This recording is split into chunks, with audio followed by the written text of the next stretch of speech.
Criminals want either valuables or a psychological satisfaction. How many times have you heard someone say, well, just give the criminal what he wants and he may leave you alone? That advice may in fact cost you a lot more than you can pay. In the area of valuables, the criminal either wants to receive something of monetary value from you or an adrenaline high. Taking money is pretty self-explanatory. The criminal needs $100 to buy drugs, so he will hold you up. The next reason to rob you is to get an adrenaline rush. To understand this, consider that sometimes you will hear of someone committing a robbery and only getting a small amount of money. A criminal probably knew that they are going to get $5 from the robbery. You may say, I do not understand why someone would commit a robbery for $5. The criminal could get 5 years in prison for a robbery of $5. The reason that they do this is because they get an adrenaline high from the act of the robbery. They do not necessarily need the money from the robbery.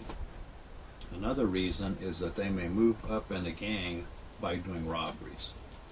In some instances, if you do not appear to have the amount of money they need, they will not rob you.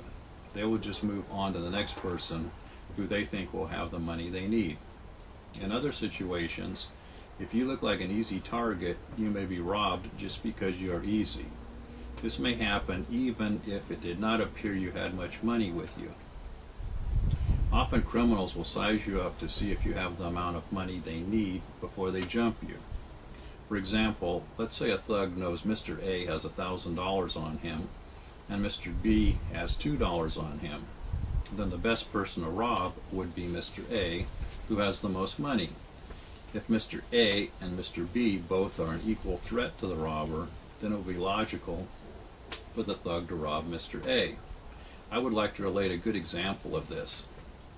About 6 years ago, I was living in an apartment in a suburb of Seattle. There was a knock on the door, which I believe, based on the time of day, was a UPS delivery man. I opened my front door without checking my peephole. Checking your peephole is something you should do every time you go to your front door. If it is not someone you know or expecting, then there is no reason in the world for you to open your front door. However, in this instance, I had let my guard down because I thought I wasn't living in a high crime area such as Richmond. When I found at my door were two black men about 6 feet 5 inches tall and each weighing about 275 pounds. I knew I had a problem when the lead one stuck his foot inside the door to prevent me from closing the door. One of them stood back while the front one did the talking. The one in the foreground immediately started to say repeatedly, "Do not worry, we are not your local gang members." Then he proceeded to start pointing his finger at me and say that they were selling magazines. However, I knew this was a lie because he did not have sample magazines with him. He also did not have any means to take an order or identification to prove he was a magazine salesman. I recognized this ripoff being played in Richmond. I told him I did not have any money to buy magazines. Part of the criminal's routine is to look past you to see if they see anything that would be worthwhile to steal. This was exactly what he did. If there is, then they force their way into your house. Something else they're looking for is if you pull out your wallet to give them money. They want to see if you have enough cash visible in your wallet to perpetuate a robbery against you. They could see nothing visible in my living room that would be worth knocking me down to get. I also did not take my wallet out for him to see whatever money I had. A lot of people will get intimidated when presented with a situation such as this.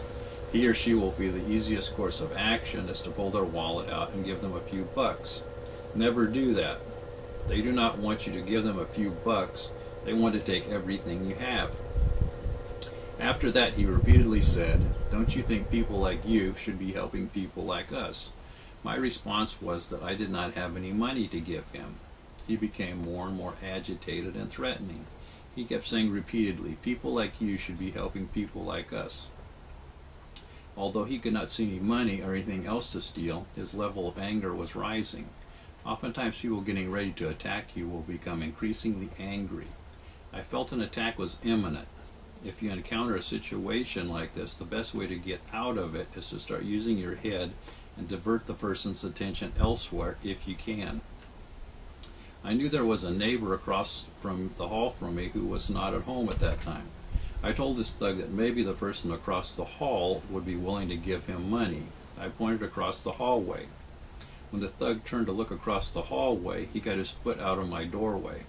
I immediately closed my door on him. Once he turned back to see where I had been, he noticed my shut door. Through the peephole, I could see he appeared confused and angry about what had happened. He went on his way, and I avoided a potential assault that time. The good news about this happening was that I considered this a wake-up call. I had become very lax upon leaving Richmond. I had unloaded my guns and locked them away. I thought there's no way that I'll ever need to have a gun in public the way I had in Richmond for many years. After this, my wife and I got our concealed pistol licenses from the local police department. I've been carrying a concealed pistol ever since. Now let's look at the second factor that criminals could be after if they assault you. The second factor is a psychological satisfaction from beating or raping you. From this, they get a sadistic high from committing these crimes. I saw this sadistic high many times in Richmond, either against me or others. The high they are getting from beating or raping someone is most visible. It is visible in their eyes and facial expressions. It is a delight for them to commit these crimes. The crimes are usually either beating a man or raping a woman. The people who do this are mentally ill. I saw this look recently. My wife and I were walking our dogs down the street. My wife took one of the dogs and walked into a parking lot by herself. A man who had been waiting for a bus jumped off the bench and began following her. The expression on his face was like a cat getting ready to jump on a bird. He was so intent on watching my wife that he did not see me standing 10 feet away. I positioned myself to make him aware that I was there.